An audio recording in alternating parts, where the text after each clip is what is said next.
मैं doctor Javed Mehar. Presently, I am serving as principal under the ambit of Federal Directorate of Education. New national curriculum जो summit हुआ है 2026 का academic block अल्लामा Iqbal open university में, मेरा ये ख्याल है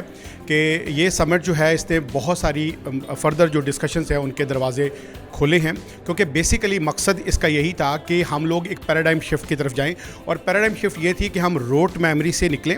जो एग्ज़ामिनेशन सेंट्रिक अप्रोच है उससे निकलें, और हम जो है वो एक इंक्लूसिव एफर्ट्स की तरफ जाएं, हम जो है वो लर्नर सेंटर्ड अप्रोच की तरफ जाएं. और जितनी भी डिस्कशंस हुई हैं, मैंने ख़ुद एज अ पैनलिस्ट इसमें हिस्सा लिया है, तो इंतहाई कारामद ये जो डिस्कशंस थी, और इसमें पाकिस्तान के तूल अर्ज से जो भी एजुकेशनर्स थे या एक्सपर्ट्स थे, वो यूनिवर्सिटी से थे, कॉलेजेस से थे या स्कूल से थे, वो आए, उन्होंने अपनी इनपुट्स दी. और जो इसका मकसद एक और ये था कि हम जितनी भी जो करिकुलम है हमारा, उस पर चूँकि हम कंटेंट की कवरेज पे फोकस करते हैं, हम कंटेंट की कवरेज की बजाय जो है कॉन्सेप्चुअल क्लैरिटी की तरफ और उसकी इम्प्लीकेशंस की तरफ और एप्लीकेशंस की तरफ जाएं.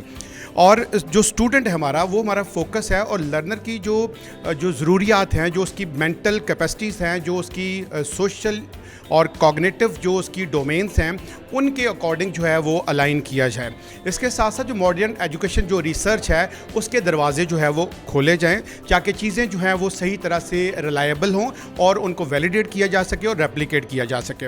इसके साथ साथ एक और चीज़ थी कि चूँकि आज हम ग्लोबलाइज वर्ल्ड में रह रहे हैं, ग्लोबल विलेज में रह रहे हैं, क्योंकि कोई बाउंड्रीज़ नहीं रह गई अब, तो हमने चूँकि ग्लोबलाइज विलेज के अंदर जो है वो पेस से पेस मिलाकर चलना है, तो हमने अपने जो स्टूडेंट है, हमारा जो लर्नर है, उसको लोकली एंड ग्लोबली रिस्पॉन्सिबल भी बनाना है.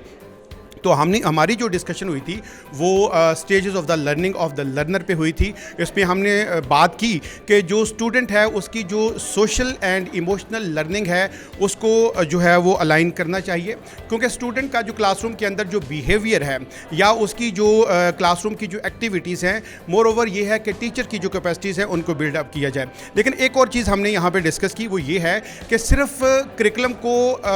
सिंप्लीफाई कर देना ही ज़रूरी नहीं है, बल्कि चूँकि करिकुलम ने डिलीवर होना है एक क्लासरूम के अंदर, तो वहाँ पे खड़ा जो टीचर है उसकी जो कैपेसिटीज़ हैं उनको भी बिल्ड करना है, जो इंस्टीट्यूशनल लीडरशिप जो कैपेसिटीज़ हैं, जो एप्टीट्यूड है उसको भी बिल्ड करना है, और पॉलिसीज़ की